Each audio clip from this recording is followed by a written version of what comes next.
5 book chapters, 70 papers. He is guiding 4 PhD scholars. He has guided 5 MPhil scholars. He has delivered nearly 50 expert talks, participated in more than 100 FTPs, organized 3 national conferences, chaired nearly 10 international conferences, and reviewed more than 25 papers. Sir has been in the editorial board of International Journal of Computer Applications and IoT, International Journal of Sensor Networks and Data Communication, and Journal of Engineering and Computer Innovations. He has also been a paper review for about 6 journals, including Elsevier. A warm welcome to you, sir. Very good morning, madam, and thanks for your, very good introduction. And I am thankful to Srinivasa University, to Dr. Netravati madam, Sucheta madam, and Thomas sir. And I heartily welcome all the participants. Many webinar happens, but if we take the webinar or any opportunities during this pandemic time, really we can encash it. So never ever we have thought of having the webinar if we did not had a pandemic. So we have to encash the different dimensions, learning models given by the pandemic situation. I congratulate Srinivasa University for organizing such a wonderful webinar and other professional activities, and enabling the many scholars and students to get an opportunity to learn and network with the others. I am thankful to them, and I also am personally thankful for them because they have given an opportunity to me. Different opportunity comes to us in our life, and we may not be able to encash all of them because of the several issues, but no problem in conceiving a very good idea and start implementing. And we have to understand the potential of any technology for that matter, because when 1971, when John Blank has first investigated the personal computers, and when very first ARPANET was introduced, which was the pre-prototype of the internet, and when John Kahn and Windsurf designed the TCP/IP protocol, nobody thought that personal computers and internet revolutionizes, changes our lifestyle. And people, when the experts were talking about the personal computer revolutionizing our life, we might have suspected it. We never said yes immediately. And even when the internet started, we never know that internet is going to revolutionize, change our life. And today, without internet, there is no life. For both good and bad things, we are depending on the internet. So internet has become a god to us. Today, we have a blockchain technology, which is called disruptive technology. It's also expected to revolutionize. People think the blockchain technology as a next generation internet, because internet cannot do many things, but blockchain can do many of the things which internet cannot do. Today, in the cyber era, we have a lot of problems. We use the internet. Alternate term that we can use for the internet is cyber. We, the people who work in the internet, are called netizens. all people who uses the devices which are able to communicate comes under the ambit of cyber law and cyber security. Many mischievous things happens on the internet. All those things can be answered through the blockchain technology. We speak about the hype of the blockchain technology. We speak about the reality of the blockchain technology. Even though some people claim that blockchain technology is a hype, many of the people, they started implementing the blockchain technology. For example, you might have heard about a digital nation, Estonia, which is themselves declared its nation as a blockchain nation, and it is doing many works, and many innovative works are happening using the blockchain technology. Mauritius, where a small country is called blockchain island, Dubai, Netherlands, many of the nations, many of the big companies like Intel, Oracle, IBM, they are working on the blockchain technology. If it is just a hype, most of the nations would have not taken a great step ahead to implement the blockchain technology. So it is a very high time to all of us to know what is a blockchain technology and what are its key characteristics and how we can actually go through the blockchain technology with respect to the implementation of blockchain technology, how we can really improve our life, how we can really contribute to the field of research using the blockchain technology.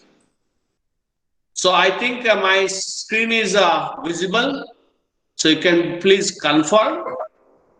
And if my presentation is visible, I would like to continue. Is it Is it? visible? It is visible. Yes, It sir. is Thank visible. you. Thank you very much. I want to make this webinar to the best of my effort, knowledge, and interactive one, and also it you should understand, because maybe some of the people are the expert are knowing about cyber security and blockchain technology. I assume many of them do not know about the blockchain and smart contracts and its various applications. So I start from the general discussion, then I will go to the technical insights of the blockchain technology, and then we can end with a good conclusion. So we have a virtual group.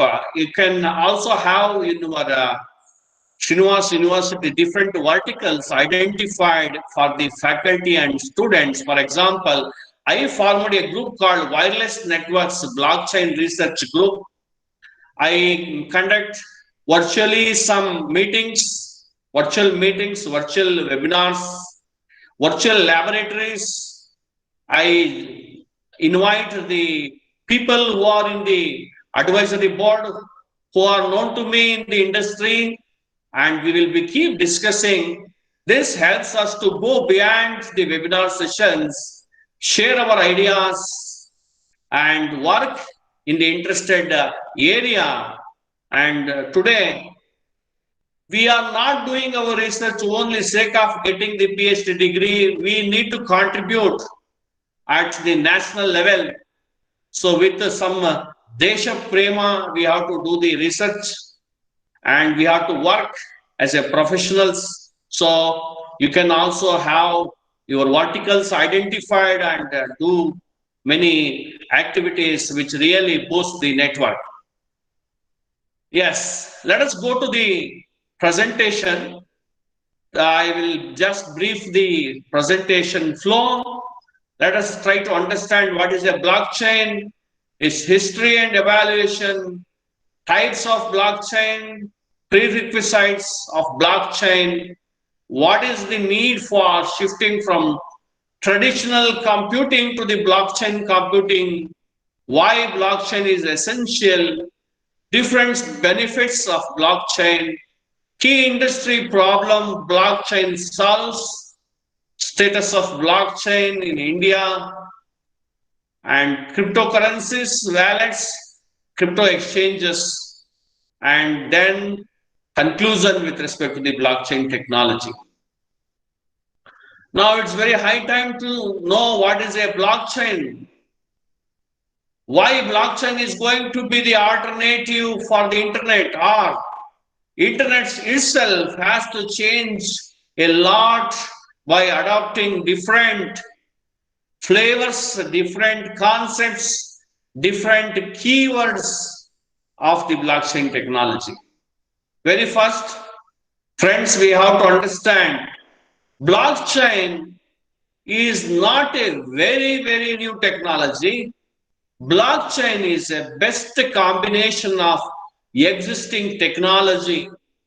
It's a best modified technology. It is modified because it is a distributed database. It combines distributed database. It combines good cryptographic techniques. It combines different ideas, and it allows you to improve. It allows you to improve and implement your own version of the blockchain. In that way, blockchain is a very good combination, also having potential of lot of application, also enables you to have your own kind of blockchain. It's a distributed database which maintains continuously growing list of data records, which provides security. You cannot tamper the data stored in the distributed database. You cannot revise it. You cannot modify the data stored in the blockchain. And the blockchain, whenever if somebody asks you to define the blockchain, if you say it is a primary technology behind Bitcoin, then we agree with that. It is a distributed ledger. It is a public ledger because that ledger is open to all. Anyone can use the ledger. Anyone can do the transaction. Anyone can see the ledger. Anyone can add the data. So it is public. When we say blockchain and Bitcoin, blockchain is behind Bitcoin, or Bitcoin works on blockchain, but people want to see the blockchain differently and Bitcoin differently.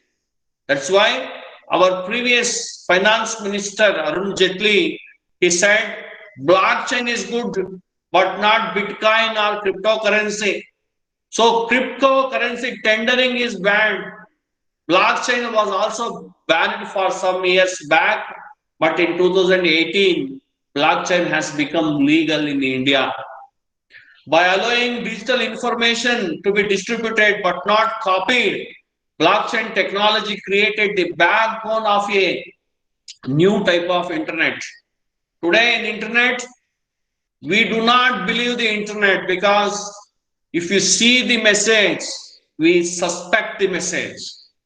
We think the message may be fake, the mail may be fake, there may be a phishing attack, there may be a hacking. So Modi is coming to Mangalore tomorrow, maybe a fake news. So we have to suspect this, and there is some controlling authority which controls it. Using law, we have to control. Using law, we have to govern it. And using technology like blockchain technology, today we have to control them. So internet has to use the blockchain technology to improve itself.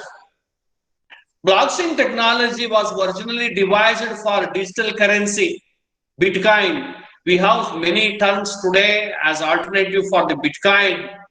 The tech community is now finding other potential users for the technology.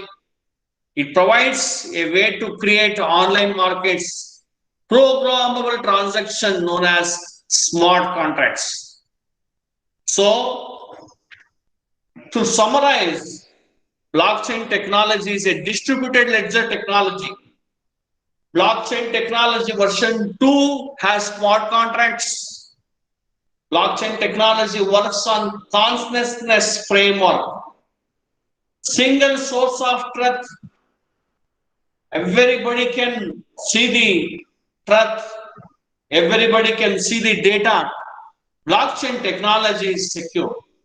So blockchain is changing the way technology is solving problem across domains and industries. If you want the world to be beautiful, if you want the world to be functional, and as we grown up, not only functional, we think of many ethical issues, many legal issues. Therefore, if you want to be world beautiful, functional, scientific, societal, ethical, legal, blockchain technology is the ultimate answer. Many things it can change. It's a digital ledger that stores transaction details. These that these records are stored in containers called blocks. So the data, whatever you do, the transaction, those are stored in the blocks. And these blocks are linked to each other and are secured using cryptography. The data is stored in the container with a hash. Generally, blockchain technology uses SHA-256. So, cryptographically, the data is stored and secured, and every block is connected. The key important points of the blockchain is we are assuming the public blockchain here. It is available for everyone to access. Data can be added but cannot be altered. You can add data validators called miners how to verify the transactions. All data cannot be simply added. It will be validated. Miners validate and they add the data. The transaction has to be approved by majority in the network. So 51% of the participants should approve the data. Blockchain is so admiring because there is no central authority to control it. It's a distributed authority. Today we speak about many things because of the problems of intermediary and there is no trust. And in blockchain technology, privacy is protected by cryptography. We have to understand why blockchain is so important today in every aspect of life. In the business, the majority of the business fails because of the deficit of trust. We have everything but not trust. We have internet but we don't have trust. We have network of people but there is no trust. You cannot buy the trust. You cannot sell the trust. You cannot directly control the people. So you have to use some technology which brings trust, which automatically controls the business and the people without hurting them. The reason why the blockchain have gained much attention from the researchers as we discussed is not owned by any single entity. We do a lot of transaction in bank. The bank controls everything. It's not decentralized, whereas blockchain supports decentralized nature. The data is cryptographically stored inside. Blockchain is immutable because you are not allowed to change. If you want to change the data, entire chain of blocks have to be changed. So no one can tamper the data which is inside the blockchain or in the block. The blockchain is transparent since every block, every node, every user has the same copy of information. Decentralization, transparency, and immutability. These are called three pillars of blockchain technology. Decentralization, so the information is not stored by one single entity. In fact, everyone in the network owns the information. Transparency, it adds that extra and much needed level of accountability which is required by some of these biggest companies, institutions, nations, states. Immutability, it means that once something has been entered into the blockchain, it cannot be tampered with. In 2008, when a person or group of individuals called Satoshi Nakamoto has written a white paper and introduced the blockchain and Bitcoin technology. So this took the world by storm, changing digital transactions by introducing the concept of Bitcoin, a cryptocurrency. It has given rise to think of many potential problems and its solutions. And as we know, the Bitcoin is accessible by anyone, protected using cryptography. It's decentralized, ensures user anonymity, and it is used as a technology. It is called blockchain.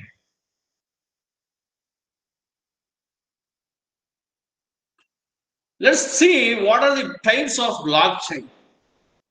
We divide the blockchain into public. So far, what we discussed is a public blockchain, private blockchain. Only one or two nations can involve in it. Consortium blockchain, a group of organizations involved in the business can have their own version of the blockchain called consortium blockchain. Hybrid blockchain, which is a combination of public private blockchain. The first collection of transactions in the history of, I'm going to the history of the blockchain. The first collection of transaction, the Genesis block is created. The first block is called Genesis block. Bitcoin development is registered as a discussion topic in the Freenode IRC in 2009. In May 2010, first Bitcoin purchase is done, 10,000 BTC for a pizza, and then BTC continues to increase in value and reaches the value of $1 in February 9, 2011. Bitcoin magazine launches. There are enough people talking about Bitcoin to justify a dedicated media outlet in 2012.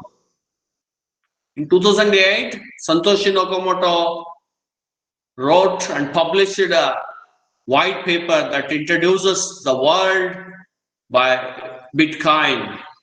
In 2009, the first Bitcoin transaction was done. So these are some of the history points with respect to this. Now let us come to the very important point to understand with the different case studies, use cases, why blockchain is important.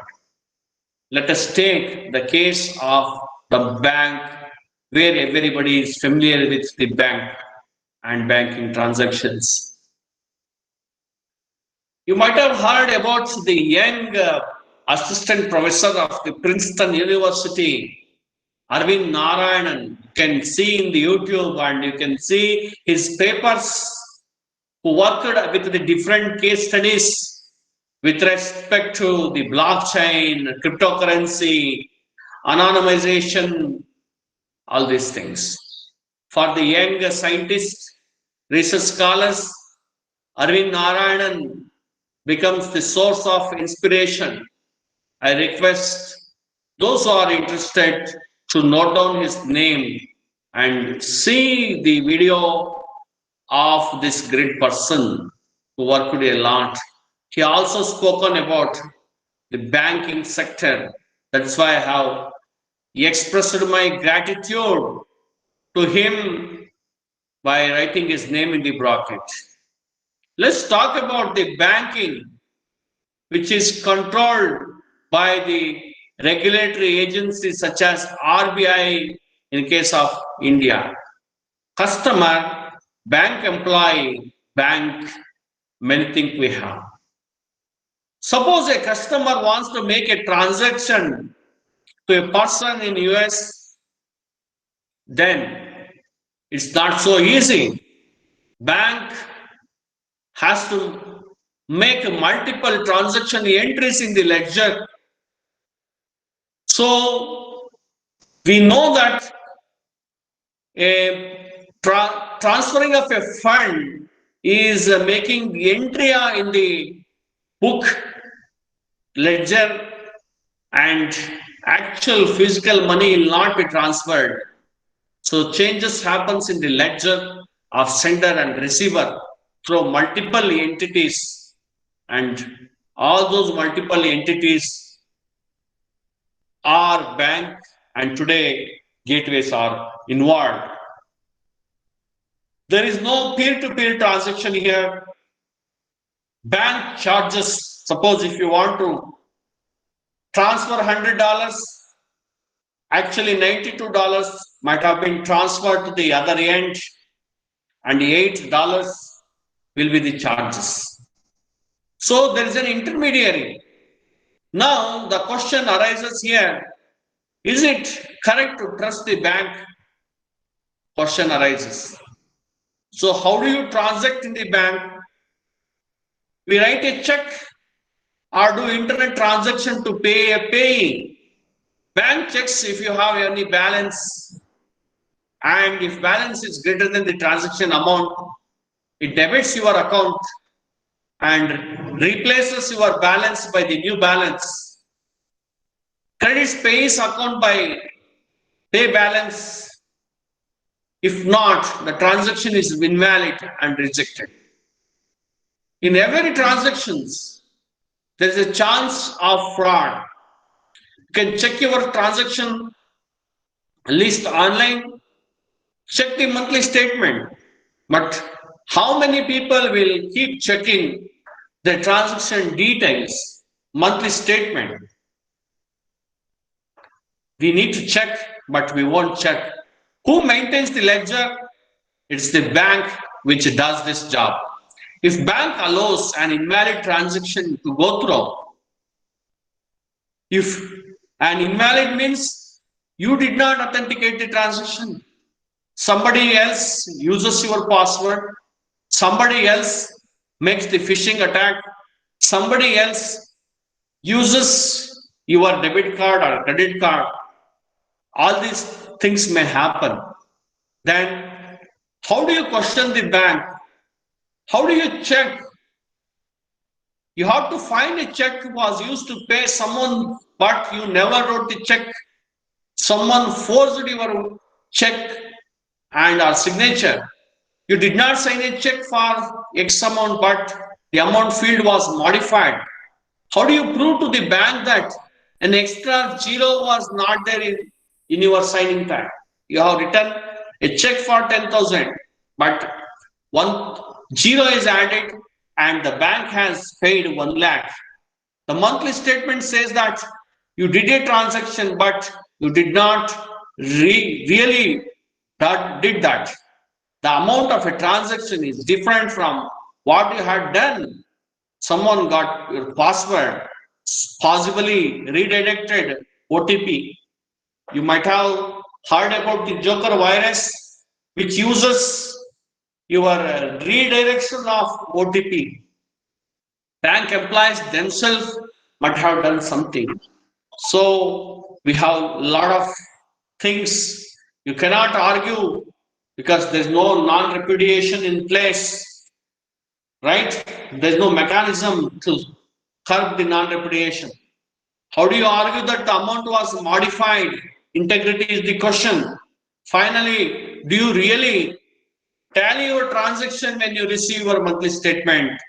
Most people will not do this, right? So, bank frauds are difficult. So, there is a need for technology like a blockchain.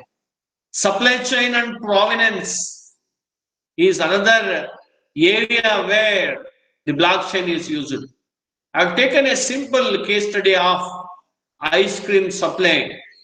You buy ice cream for the restaurant from supplier B. Supplier B actually transports ice cream made in company C. Upon delivery, you have been finding that your ice cream is already melted. Who is responsible? Supplier B is keeping it too long on the delivery truck.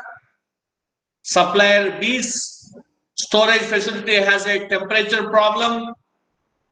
Supplier C, it's supplier B's fault as when picked up, ice cream was frozen. Supplier B says that when received, the temperature was too high, so C must have stored it or made it wrong.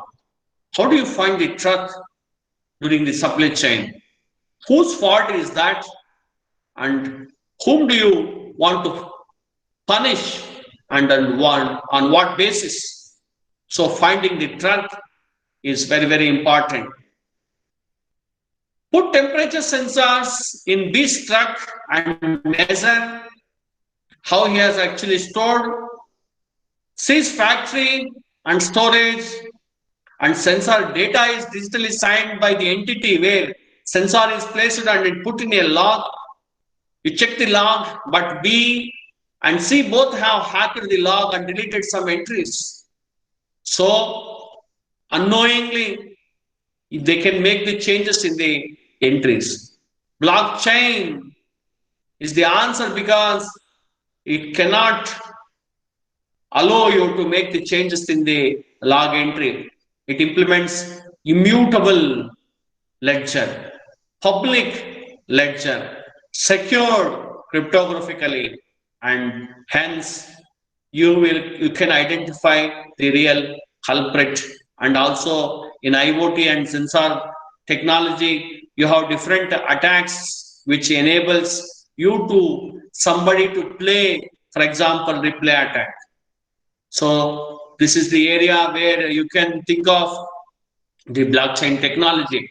Supply chain management, logistics, transportation are using the blockchain to a greater extent. Many people have started. You can find thousands of papers where the supply chain and logistics, transportations are using the blockchain. I am taking the third use case of the blockchain, land record. So, if you could remember the some summary of the movie like Kosla Ka Gosla, where the common man, middle level person wants to buy a piece of land, someone claims to own the land, but the one who sold you the land showed your paper, work, land registry office. Earlier said that owner was rightful. Now they say that they made a mistake. It was owned by the another person, and registration is done.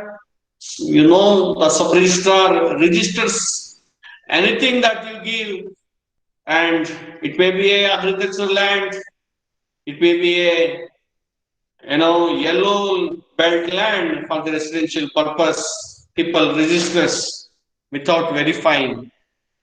With the present land records, the problem is we know to whom the land or a particular piece of land, a site belongs to. but we never know to whom it was belonged to. That's the problem. This problem is quite large, and more number of problem appears in every state and in every country, in fact. When our previous chief minister, ex-chief minister late Bangarappa was there. So during his period, he introduced the concept for many the backward classes. He gave the piece of land for the agricultural purpose, and people, they have to keep that land under the uh, different act for the 14 years, and they should not sell it, but they have sold it to many people before 14 years, and they did not use for the actual purpose for which the government has approved and gave the land. And now if you try to purchase a land, and suppose if you suspect that land has come from such background, if you apply for uh, the the RC, you will get the information that all records, in Kannada we say all records are Sheetala Gundide, no records are available. That means we are not able to find to whom the land was belonged. Only to whom belongs to is known. This is a major problem. The first person goes missing. How does anyone prove who changed the land record? Right? Whether the government has changed, the person has changed, and the person who changed, if he was a government employee, he's not there, retired, or his only his signature is available, other details are not available. So the proof of existence is important in blockchain technology. Provenance, you can trace back, because you cannot change anything. Whatever you was written, suppose it was written in the name of some X person, that record you cannot change. So next, why transaction can be seen? So it is easy for you to backtrace using the provenance. Provenance is a very good technology. So being used by different nations, especially for the land records. So next, the Aadhaar. When Aadhaar card was being started using by the central government, many of us, we were talking about the privacy issues and e-KYC laws, right? So Aadhaar privacy issues. So you can implement the blockchain technology. One more important is education system. Today we talk about implementing the ERP and different databases. When we go for autonomous, when we become university, we use many softwares. But most of the education sectors, whatever the software they are using, are subjected to different kind of cyber attacks, phishing attacks, and SQL injection attack. Students are very smart today.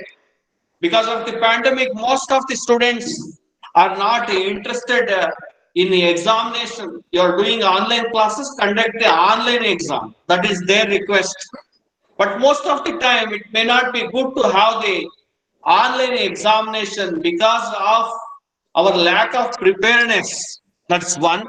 Second, coming to the online grade submission system, our database can be hacked, right? That is, you whatever you assessed and evaluated and kept the grades of the students, that may be changed, and when it is not when it is done without your knowledge, a candidate who is supposed to fail may get the first class or the first rank. One more point with respect to the education system is that it is said that 18% of the phishing attack, 18% of the phishing attack is on education system. So there is a much of the fraud happening in the education system because of the different cyber attacks, and the blockchain technology can avoid because it provides the mutable nature for the database, a skill injection for us. For example, I'm not studied in IIT Madras. If I am able to make the skill injection and change some records of the database, if I apply after making the changes in the database for a PhD certificate, no doubt I will definitely get the PhD certificate from the IIT Madras, even though I do not done such a work in the IIT Madras for my PhD. So that is a big threat to the education system. So blockchain technology can solve many problems. It can help you to mitigate a phishing attack, device attack, and DDoS attack. All these things are possible. So, in the essence, what we are saying is that the trust model is important. In many real life transactional activities, trust model is required, but trust model is the inverse of the threat model. Threat model. More than trust, we have threat. So, do you trust your bank to not to take out small amounts from your balance all the time? Do you trust the Department of Land Records to keep your records with integrity? Do you trust UIDAI official to keep your Aadhaar data from unauthorized access? Do you trust your local system admins not to go around your bank and change settings, leak passwords, change database entries, and remove their action from system logs and spoil the examination system? In the patch management system of your enterprise, are the patches being put to all have digital certificates? Who put them? Do you trust your employees to do the correct thing and not put a malware as patch? These are highly difficult in this complex environment. You cannot trust the people around you, and at the same time, you cannot suspect the people around you. Trusted third party. We are talking about trusted third party like bank. You become a central trusted party, keeping track of transaction history, arbitrating validity of transaction. You should people trust you. You need really, you may be a party worth for trust, but people may not trust you. That's why becoming a trusted third party is very much challenging. Take the same problem of the ice cream supply. Restaurant A supplies to the uh, ice cream ice cream supply chain to restaurant A from factory C via supplier B. Different peoples are involved in this. So ice cream is melted. Who is responsible? We have asked the question. We have seen the problem. Suppose if you use IoT to create a non-repudiation. If I say I'm think the solution in terms of IoT, IoT sensor sends real-time data to the server at restaurant A to periodically show the factory and truck temperature to restaurant A. That's possible, right? So you can use the IoT. What can go wrong when you use IoT sensors? IoT sensor data may be intercepted by a middleman and changed before it reaches the server. So data integrity is not preserved. IoT sensors may be stopped and old readings may be replayed.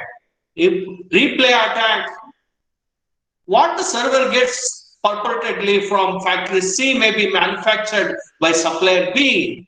Authenticity. If restaurant A claims that C temperature reading shows that ice cream was melting in the storage, C can say that message you received is not from me. There was a man in the middle attack, repudiation question. So restaurant A will not be able to pinpoint anyone in the supply chain with full confidence. So what can be done? Use a message integrity proof, hashing, use digital signature of the individual IoT devices, authenticity and non-repudiation. You are assuming digital signature cannot be forged in this case and private key are kept safe. Use authentic time stamping with the IoT data before hashing for integrity to avoid replay attacks. So now factory A can pinpoint with some basic security assumptions about this infrastructure. Concurrency issue. A has other suppliers for other goods required for its business, multiple concurrent supply chains. You have more than one suppliers. B and C has multiple other consumers of their services.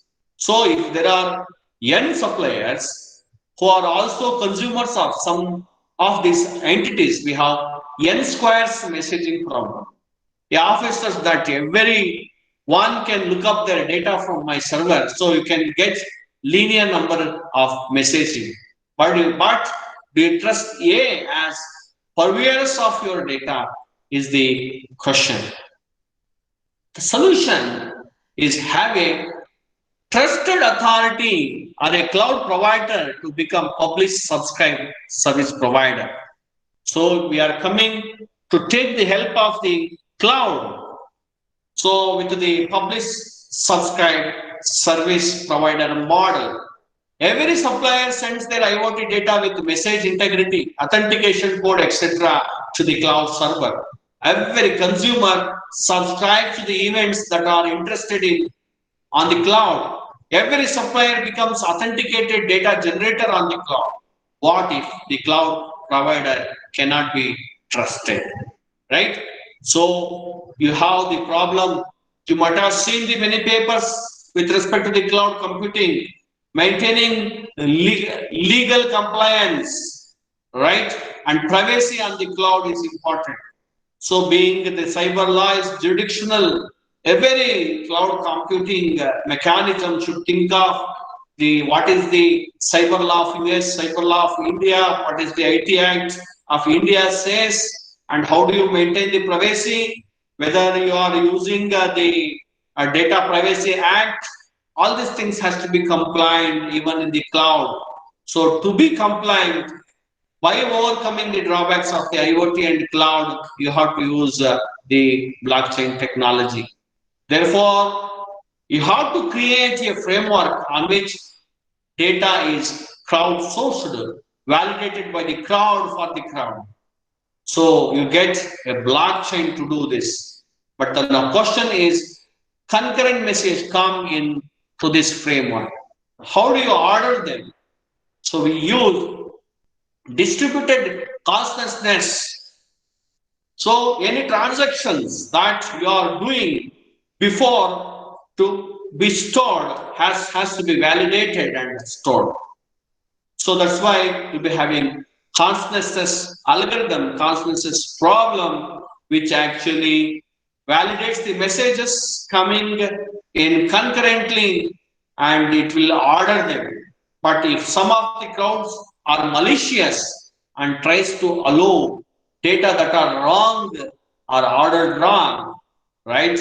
So we say in the blockchain technology, 51%, that is majority of the participants should approve.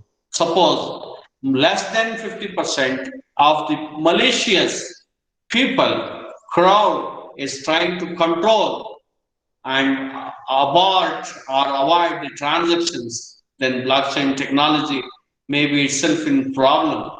Therefore, you have to have the blockchain also with some modification.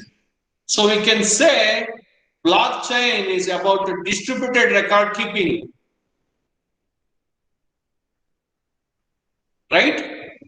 Trust model varies, but You can implement different trust models, but usually a single point of trust is not good. Based on trust model, we say permissioned blockchain, non-permissioned or public blockchain or private blockchain. Data integrity. No one has tampered the data after its creation. We have to ensure that. So blockchain helps you to do all these things. Authenticated transactions or even logging, strong cryptographic application. Blockchain is certainly not only cryptocurrency. So cryptocurrency is avoided here. So we do not discuss the cryptocurrency because cryptocurrency, the idea of cryptocurrency take you onto different dark web concepts. We do not think of the dark web concepts here. We think of the positive concepts of the blockchain technology. So I have separated the blockchain technology from the Bitcoin. So think of blockchain, which is good. Don't go for the concept of dark web. It sure we know that it avoids you from the legal. It takes you totally from the legal framework, and you can do a lot of mischievous, illegal, unethical things on the web, on the dark web. So going away from the dark web, taking on the blockchain, we can find the applications of the blockchain technology in supply chain, in food industry, in the internet of vehicles, and in healthcare, and smart grid, and smart manufacturing. So blockchain technology, it is expected that by 2023, the government will do tax collections using the blockchain technology. Trillion IoT sensors connect to the internet needs blockchain technology because these many number of sensors are generating every day zettabytes of data. Digital transformation is happening, and the 80% of digital transformation will get completed by 80 completed, and it will reach 80% by 2023. And by 2025, peer-to-peer economy comes because of the blockchain. Smart city becomes fully operational by 2026 as per the plan, and there you need again the blockchain technology. 10% of the world's GDP will be on blockchain technology by 2027. So all these are expected, and reports of the Gartner. Blockchain adoption across the globe, different tech countries have adopted the blockchain technology. So if you think of the working of a blockchain technology, so blockchain technology is a decentralized ledger of all transactions across a peer-to-peer network. Using this technology, participants can confirm transactions without the need for a central certifying authority. Potential applications include fund transfers, settling traders, voting, and many other users. What does a block look like in a blockchain?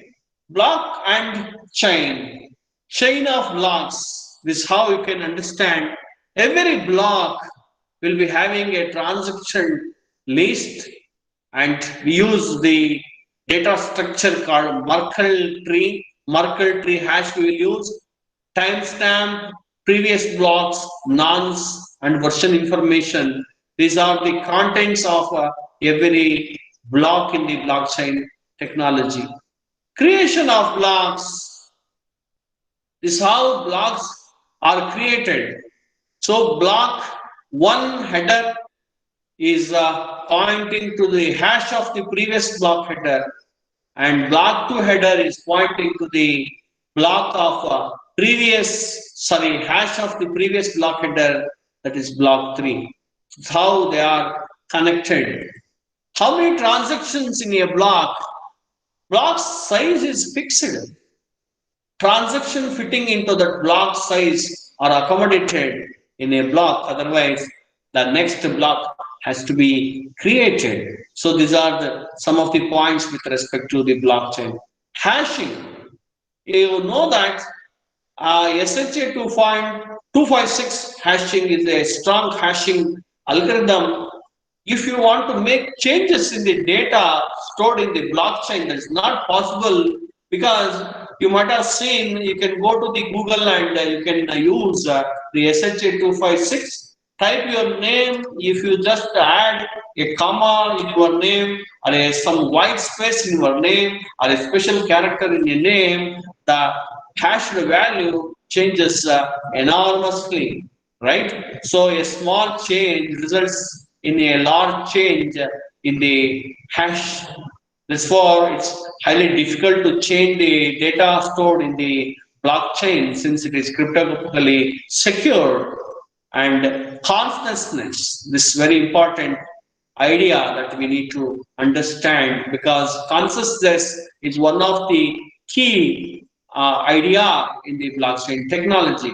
In this, we have proof of work, proof of stake, and other methods. Consciousness, proof of work versus proof of stake.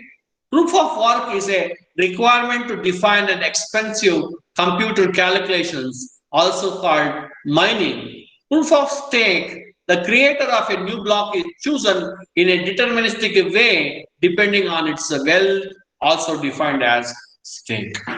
See, in a public blockchain, proof of work concept comes. All miners who are working to solve a cryptographical puzzle, who is going to become successful, is going to add the block.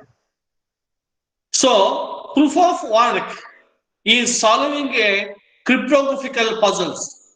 For example, SHA 256 creates an output. Given an output, finding its input is very, very difficult task.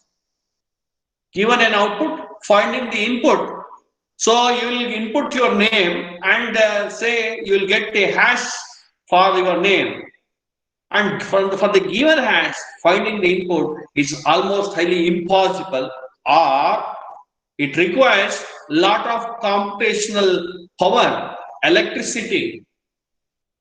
The miners will do this job of solving the puzzles.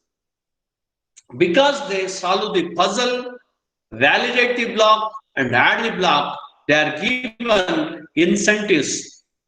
To that purpose, Satoshi Nakamoto created the cryptocurrency, which becomes incentive for the miners.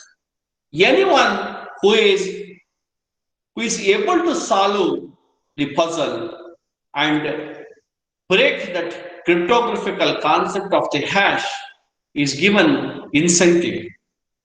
Idea of proof of work is to engage somebody into this proof of work, make him to spend some time, avoid some problems, avoid fraud, bring security, and this is possible because the person who solves the problem, who solves the puzzle, is going to add the block.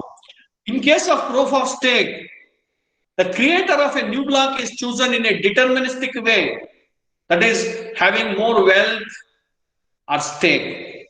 In a private blockchain, only say group of people are involved in the particular business, and say there is a diamond supply. The supplier and receivers, 2 or 3 receivers, may validate and approve the items received with respect to the specifications spoken in the contract. So then there is no proof of work is required, just consciousness is required. Now, as we said, types of blockchain: public blockchain, consortium blockchain, and private blockchain. A public blockchain is a blockchain that anyone in the world can read, anyone in the world can send transactions to, and expect to see them included if they are valid, and anyone in the world can participate in the consensus process. Consortium blockchain is a blockchain where the consensus process is controlled by a pre-selected set of nodes. For example, one might imagine a consortium of 15 financial institutions, each of which operate a node and of which 10 must sign. Private blockchain, a fully private blockchain is a blockchain where write permissions are kept centralized to one organization, every block, in order for the block to be valid. Right? These are some of the concepts. This is how we pictographically represent as a centralized, decentralized, and distributed ledgers, right? With respect to the blockchain.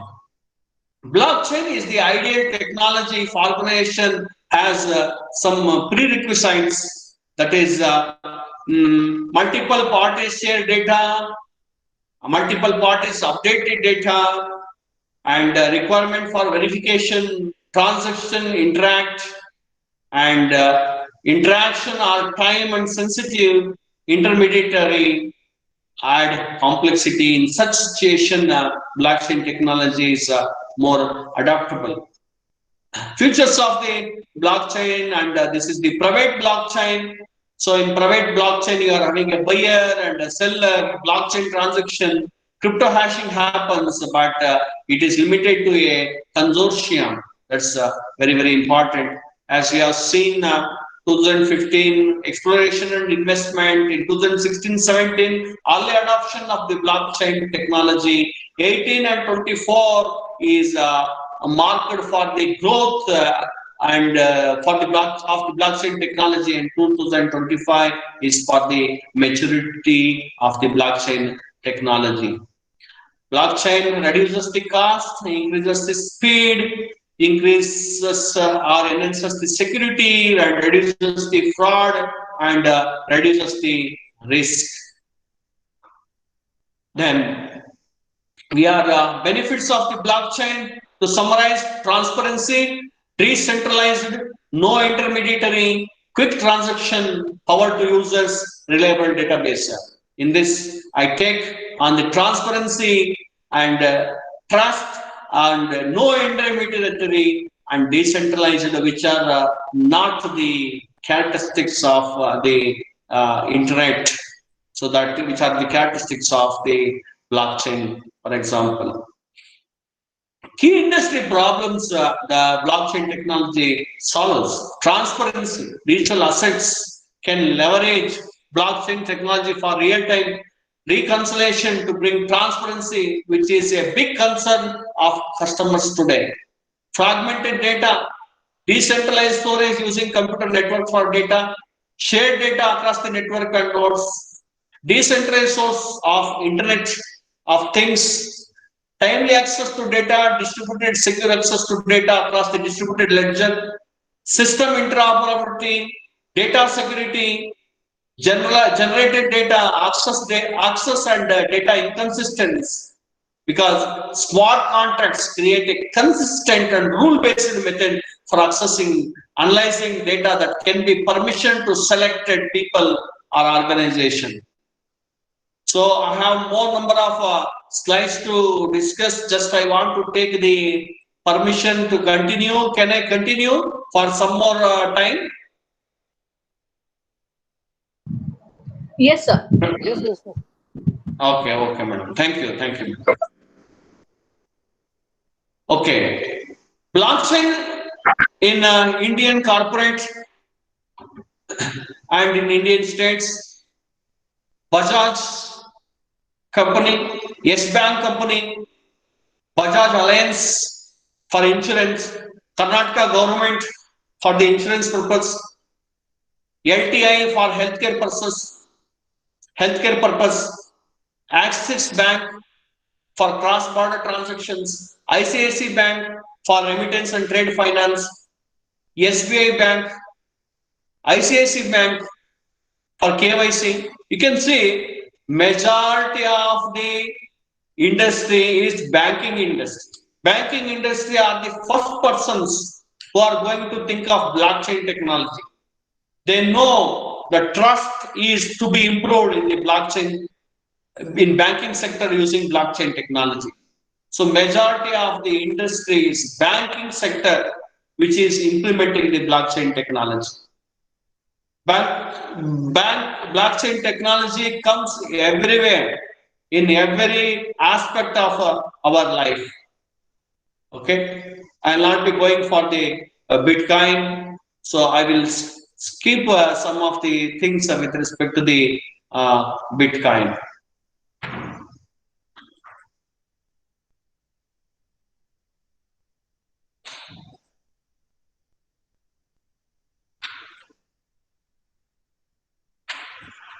Okay, blockchain technology. Before going to the smart contract, blockchain technology can help the agriculture.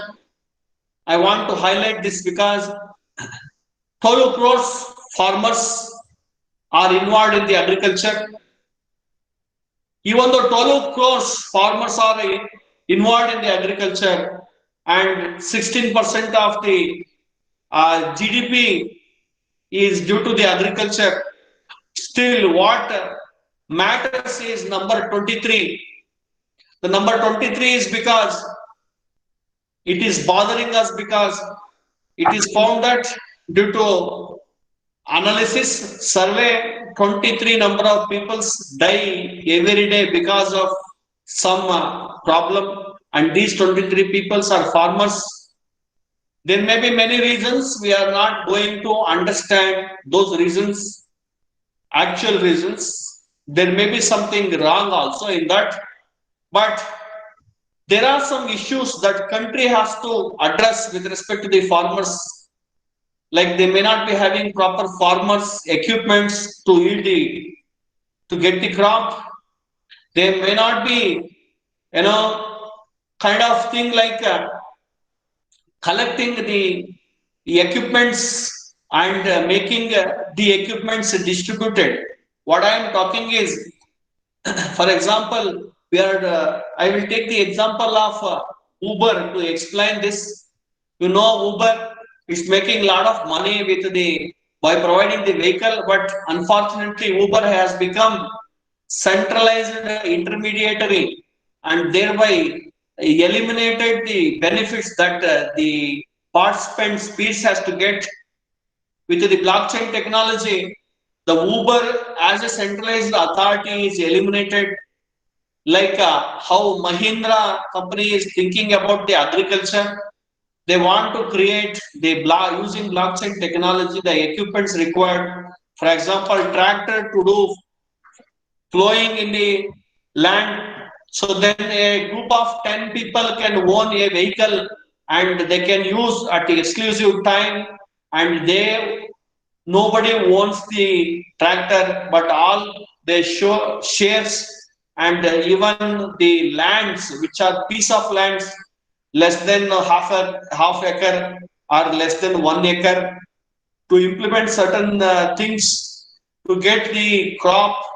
Okay, so land is required, say 5 acres land is required, then logically you can collect them and do something. Similarly, the blockchain technology is also useful in the energy sectors.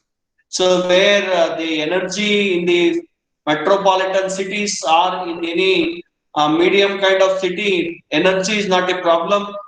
Energy is a problem in the villages for the agriculture purpose, where they are expected to generate energy using solar energy or some means.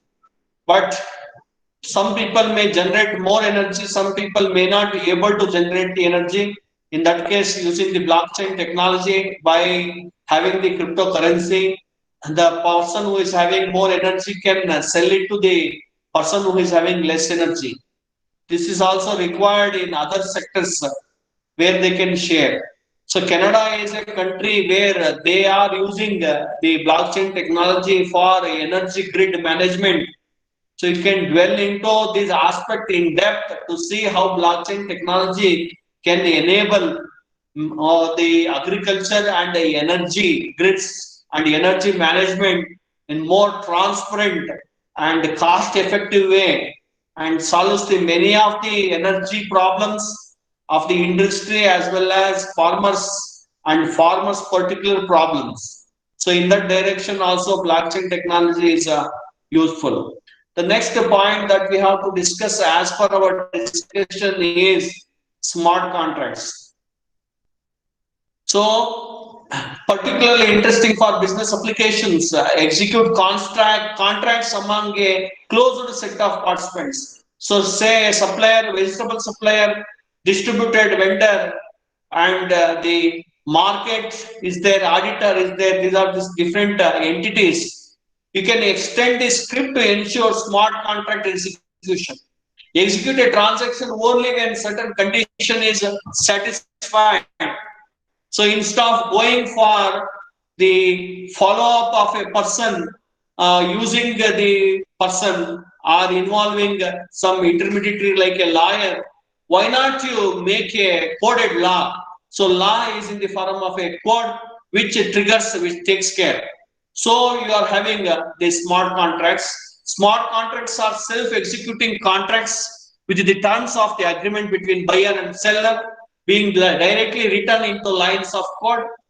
Nick Szabo, an American computer scientist who invented a virtual currency called BitGold in 1998, defined smart contract as computerized transaction protocols that execute terms of a contract. Smart contracts render transactions traceable, transparent, and irreversible. So whatever is required, it does. It will do for us. Smart contracts were first proposed in 1994 by Nick Szabo, as I have told. Okay, so smart contracts are used in the blockchain technology. So blockchain technology that will replace lawyers. A smart contract is a computer protocol intended to digitally facilitate, verify, and enforce the negotiation or performance of a contract. The best way to describe smart contract is to compare the technology to a vending machine. Originally, you would get a lawyer or notary, pay them and wait while you get the document. With a smart contract, you simply drop a Bitcoin into the vending machine and you issue driver's license, whatever drops into your account. More so, smart contracts not only defines the rules and penalties around an agreement in the same way that a traditional contract does, but also automatically enforce the obligations. So smart contracts in that sense are very much useful. And Ethereum. So Ethereum is a platform where you can develop the smart contracts. So Ethereum is a decentralized computing platform. It generates cryptocurrency token known as Ether. Programmers can write smart contracts on the Ethereum blockchain, and these contracts are automatically executed according to their code. The Bitcoin blockchain stores a history of Bitcoin's transactions. The Ethereum blockchain stores the Ether tokens in people's wallet, but it also stores the most recent state on each smart contract as well as each smart contract code. A blockchain is a distributed ledger stored in multiple locations. So this means that the smart contract data is stored by those Ethereum nodes. And if you create a smart contract, also known as an application on the blockchain, it is stored and it is going to run in a decentralized manner. For a comparison, think of many of the applications we use today. This includes email apps like Gmail, note-taking apps like Microsoft OneNote, and anything else where you use an app and store your data on a company server.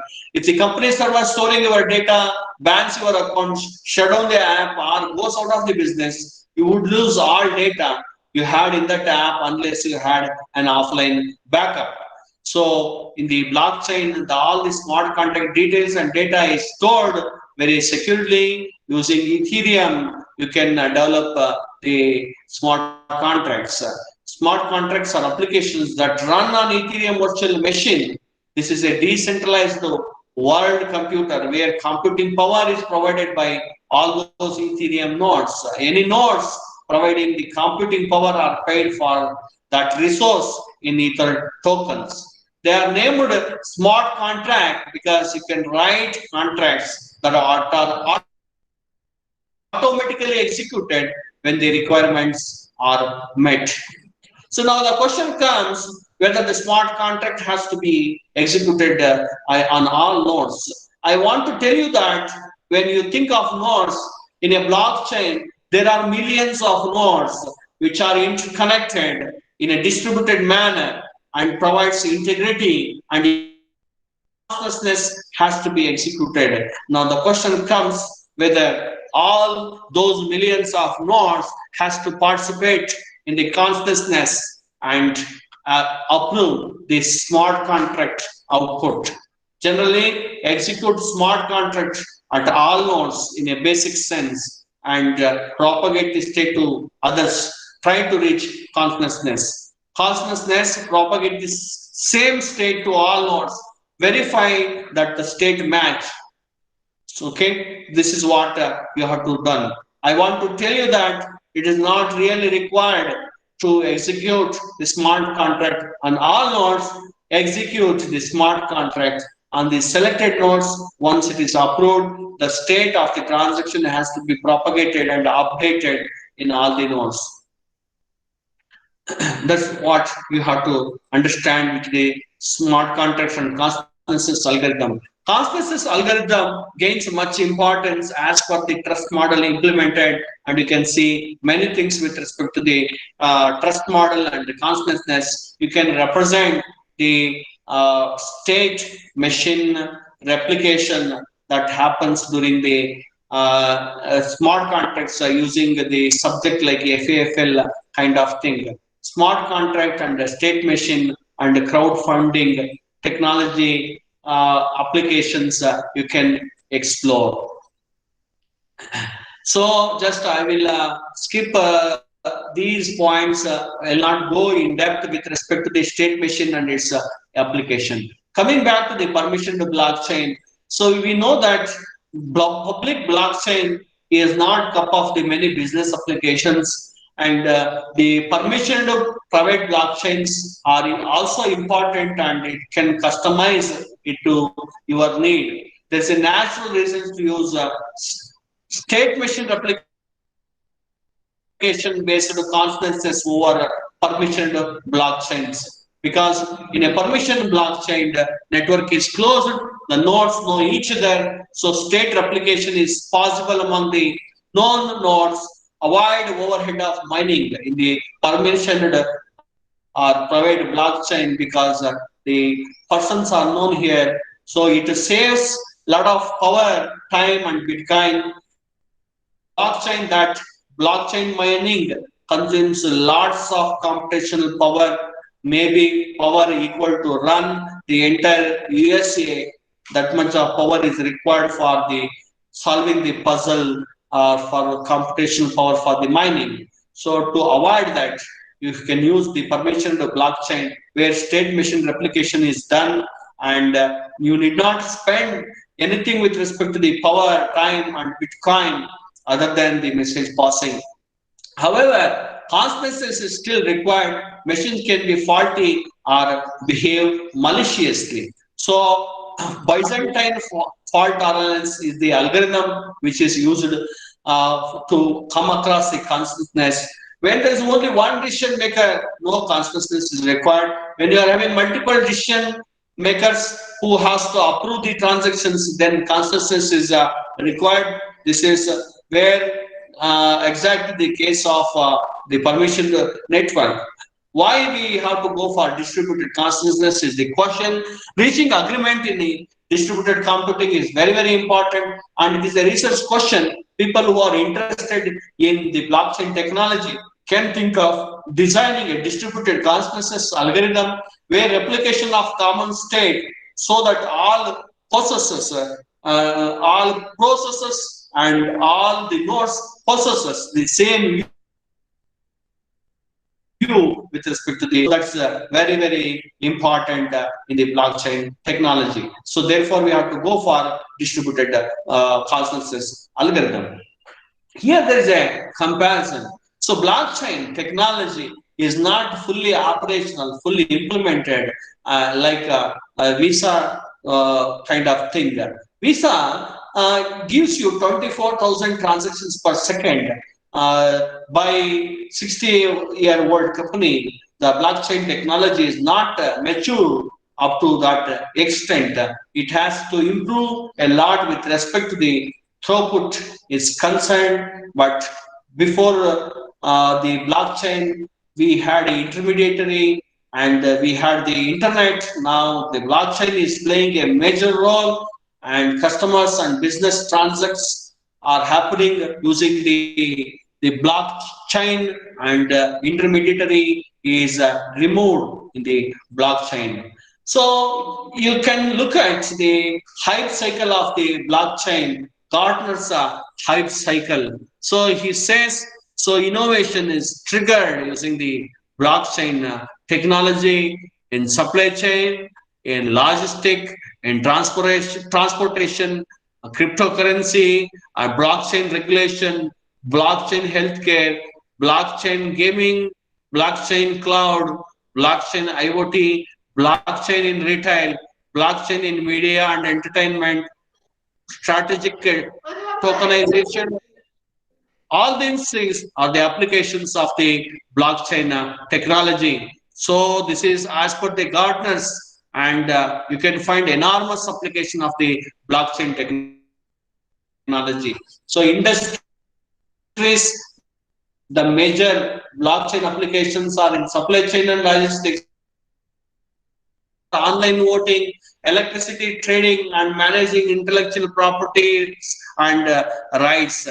Decentralized social networks, blockchain for IoT, and many other sectors, you can find the applications of the blockchain technology. In healthcare, blockchain uses because the transparency is important, the quality, you are knowing that COVID vaccination, for example, the many things are happening, right? How actually vaccine is manufactured, and how actually it is supplied. So where what is done, we don't know. With the blockchain technology, the pharmaceutical industry can have transparency with respect to the supply of the drugs and quality of the drugs is concerned. So you know, in the healthcare sectors, maintenance of electronic records of the patients is important. So it should be immutable. It should be available only to the authorized users.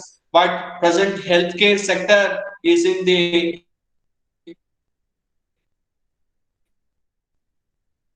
threat of cyber threats, cyber attacks. Therefore, blockchain and towards implementation of blockchain technology in the healthcare area. So the blockchain technology is very important in supply chain. So IBM Hyperledger is enabling you to have this private Ethereum becomes the public blockchain implementation. Hyperledger of the IBM enables you to implement permissioned private blockchain. So where you can write your smart contract and have your supply chain management in a very effective way. You so supply chain management, you can have an idea here. What are the things that happens? Transaction settlement has to be done, auditing has to be done, all items received have to be checked. Industries, supply chain are using the blockchain. With respect to the supply chain, visibility of the procurement with data analytics can be implemented, eliminates the chances of fraud with incorruptible information, ensures data durability, robustness, and brings security processes. Digital contracts and payments simplifies the finance, and you know that the presently you are having many problems whenever the items get shipped from other countries. It is estimated that it takes nearly 40 days for settling the bill, But with the blockchain technology, for having the transparency, distributed ledger, you can reduce that time. So blockchain in IoT, so very very important. As we have discussed, this is the blockchain based IoT supply chain. So people who are interested can explore what is this architecture and how you can improve, how you can bring transparency, trust, immutability, and how you can remove the intermediary in the supply of the material, how the producer can get benefited, how logistics can enable the blockchain implementation, how retailer can use it, how consumers can get benefited using the blockchain, you can see. So blockchain for governance, record management, land records especially, and identity management, and voting and intellectual property protection. So intellectual property protection is very very important because the content creator is not a king, right? So with the blockchain technology, content creator has to be made king. Content owner is to be subjected to follow many intellectual property protection, as well as he has to comply be with the cyber law. So that's very very important. So advantages of blockchain, to summarize, it is decentralized, transparency it provides, trustworthy, immutability, availability, security, simplification of current organizational operation, faster dealings, and cost savings. These are the some of the advantages of the blockchain. Every technology comes with both advantages and disadvantages. So now it is the time to know the limitations of the blockchain also. So scalability, as I told, the transaction number of transactions that it can do is not scalable as of now. It cannot do as like we saw 24,000 transactions per second. So scalability has to be improved. Adaptability. So it is adaptable, but with certain changes. You cannot, as it is adapting, okay, the public blockchain into many of the problems. Privacy and regulations are the difficult, little bit complicated, but with the changes, since blockchain is open for many innovations, you can do many innovations. It is not fixed technology. It is open for innovations. You can propose the modified versions of the present privacy implementation and law regulations. And as of now, it is relatively immature technology, but the way it is moving is definitely going to assure all sectors, including agriculture, energy, land records maintenance, and many of the industries are implementing the blockchain technology. To recollect, Netherlands and Mauritius, Dubai, and even in Karnataka, with respect to insurance, Yediyurappa government is implementing blockchain technology. Telangana Amaravati project is going with blockchain technology. Andhra Pradesh government has already brought its agricultural land using the blockchain technology. In my view, blockchain technology is going to revolutionize many things, eliminating the intermediary. So internet has given big support to the intermediary. Many big companies, including the Google, Amazon, has become intermediary with the internet, blockchain technology. I hope peers, common man, will come up and he can also make a happy life like others. So intermediary has to be removed, not with direct fighting, but through a simple and revolutionizing technology called the blockchain technology. With this, I am thankful to all of you for patiently listening, and I want to conclude by expressing my thanks. Also, I would like to say that I am open for questions, and if there is any questions, many people are there on the webinar platform. It is a platform where I can answer to some extent, also learn from all of you. Once again, I'm thankful to all of you and open for the questions, please. Arun sir, I have one question. Sir, okay, okay. What are the cryptographic technologies which are used in implementing blockchain?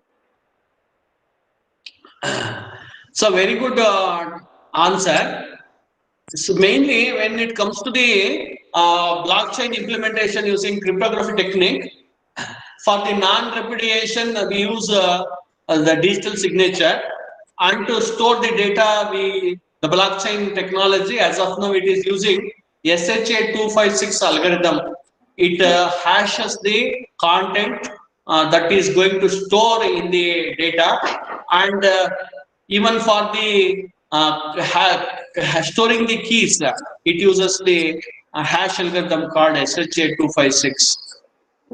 Okay, thank you, sir. A very good and excellent webinar delivered by you. Thank you very much for the opportunity. Thank you for motivating. We learn together, sir. Thank you, sir. Hello, sir. This is Bhuwana from Srinivasa University. I would like to ask you to share the PPT with us, which will be helpful for us for future reference. Sure. Definitely, I will share. Even if you want to work with some more problems, also I want to share the problems because people should implement and contribute. Because as I told you in the beginning, so with not only for our degree, we have to use the blockchain to serve the industry, especially in Indian context. A lot of villages are there, common men are there, and some people are demotivated in a different sense by misusing the government facilities. All people has to be brought to a good platform in that context to solve. For example, you have seen in the newspaper that BPL cards, no, APL and BPL cards.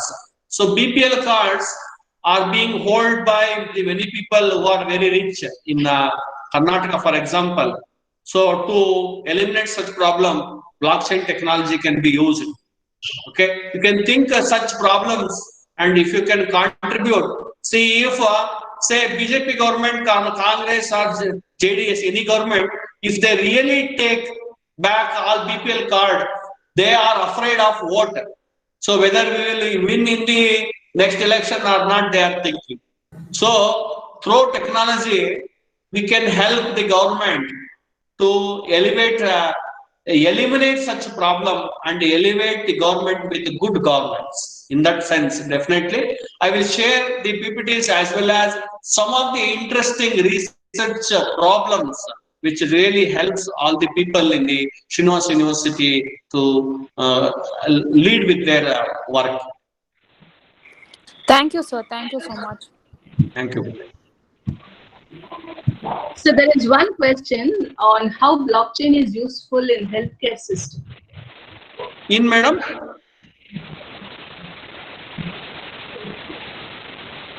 Sorry, I did not get your complete question. Could you please repeat the question? How blockchain is useful in healthcare system? In healthcare, madam? Somebody has posted that question. You are asking in healthcare, madam? Yes, sir. Okay. When it comes to the healthcare, mainly, madam, actually health records. So you may be heard that China is always behind the health records of all countries. Health record means we are mainly talking about the medical records or medical history of the patient. Medical history of the patient not only is having the medical history, also it has got very important information like the credit card information. You can divide the information which are available in the health card or medical record, one with respect to the financial information, other with respect to the health problem itself. Because if I know what type of health problem the Indian citizens are having, I can create some type of problems. I can create some biological viruses which can influence and actually create the health problem for the Indian citizens. As a some other malicious country, I can do this job. So we suspect on China also with respect to the COVID-19 virus, but we don't have proper evidences to call China as a culprit. But it is possible for us to do some mischievous things by exploring the medical records of the other countries. You can do both good things and bad things. So medical records are very confidential. And through the medical records, you have credit card history, personal information. Many people who hack the medical records are successful in phishing attack. So you may be knowing the phishing attack and SQL injection attacks. So it will be very easy. So they can target the specific community for the phishing attack and give some wrong information and redirect them to the wrong website and to the wrong things. That is possible. Therefore, a blockchain technology has to be used. By using the blockchain technology, you can control the data accessibility. Anybody cannot hack it, and cryptographically you can secure it, and the data is available. Say if I implement the private permissioned blockchain, then data is available within the blockchain. Hence, third party cannot use the records. That is possible using the blockchain technology, madam.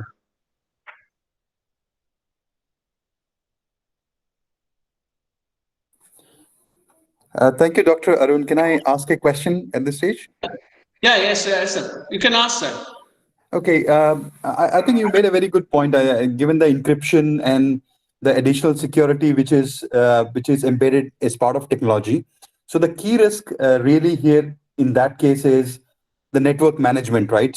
So the network management related risk and the risk associated with the cybersecurity risk on the network itself. How vulnerable are that? And often the criticism with Bitcoin and the underlying technology is the proof of work requires a lot of energy consumption, and sustainability always come as a question, right? So the blockchains like Ethereum, which is underlying, is a good way to look at it, where you look at proof of ownership, and the private networks are much better placed in that sense. So what are the key risks that you think from the cybersecurity and from the network management perspective in implementing the blockchain? Sir, very good questions. Very important. And in your question, you have summarized the entire public blockchain concept. So, as you said, the blockchain requires a lot of power, especially the proof of work. We say it consumes a lot of power. So in the blockchain implementation, when we say proof of work where consumes a lot of power, and the power required is to run a country like a US country, which is very large, and many countries which requires power. So for some people say the 25% of the world countries can be run with the power, okay, required for the proof of work, and that is very much true. It is indirectly causing some the energy problems. But in the implementation of the blockchain technology, let us say we can maintain the energy, but still there is a problem like a 51% attack. So in the proof of work, the protocol of the blockchain works with the assumption that 51% of the participants should approve the transaction, then only the transaction is saved in a block. So, but this 51% may be having the malicious users. We don't know, right? This 51%. How to control such malicious user is a very important question. Or suppose if you are having 51% as a genuine user, so remaining less than 50% of the users may be having a possibility of controlling remaining 51%, and they may abort or avoid the transaction validation by playing the mischievous things. That's the big problem in blockchain technology. And the one more problem is scalability. As I said, the proof of work is consuming a lot of power. So hence transaction scalability may be a problem. That's one. And proof of work and proof of stake. Proof of work, to solve the cryptographic problem, I need a lot of power. Proof of stake, I should have a long history of the transaction, long history of wealth. Therefore, proof of work and proof of stake both are problem to certain extent.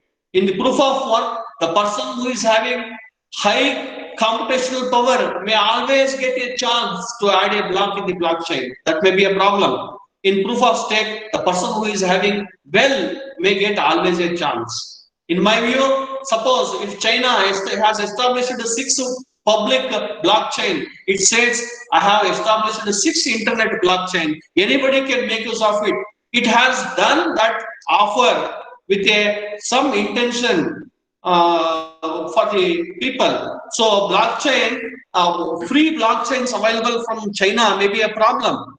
So we have to think all these things, implemented and available blockchain on one hand, and 51% attack in the other case. So to have a business, to have a safe, a small controlled number of organizations involved in the business, private blockchain, permissioned blockchains are important.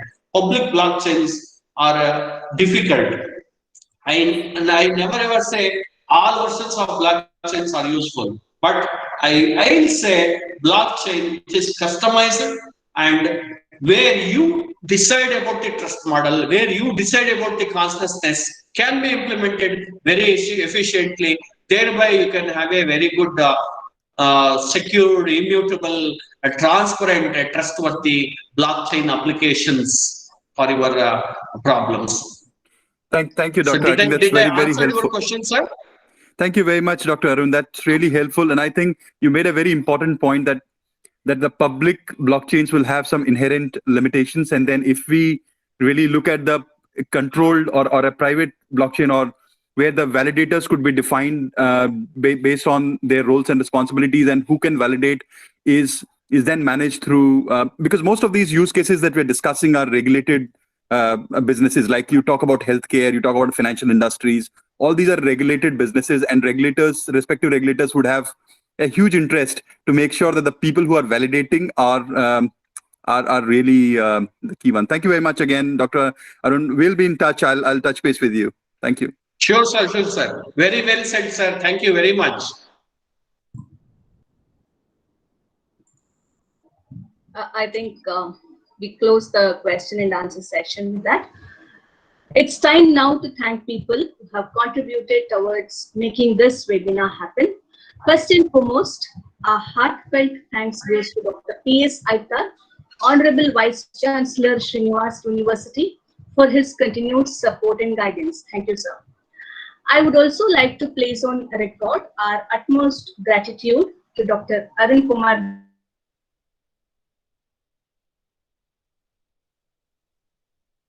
blockchain technology of all the participants. Thank you very much, madam. Thanks for the opportunity. Thank you, sir.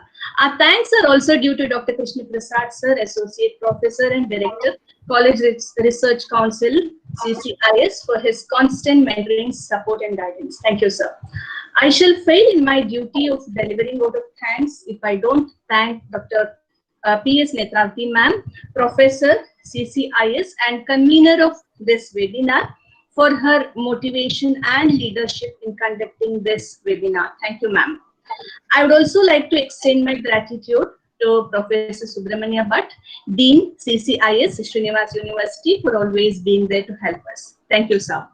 Finally, a big thank you to all the participants, without whom this webinar wouldn't have triggered off.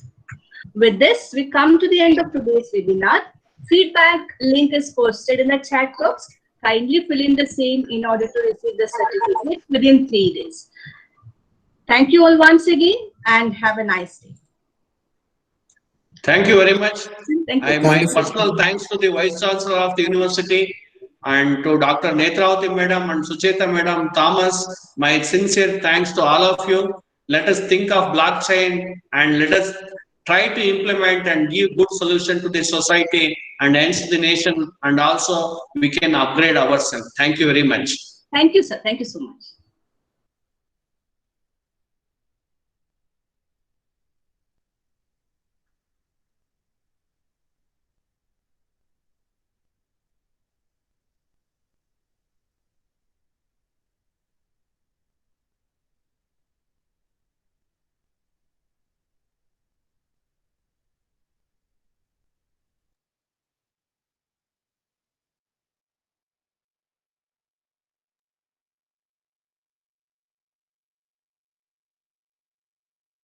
Namaste.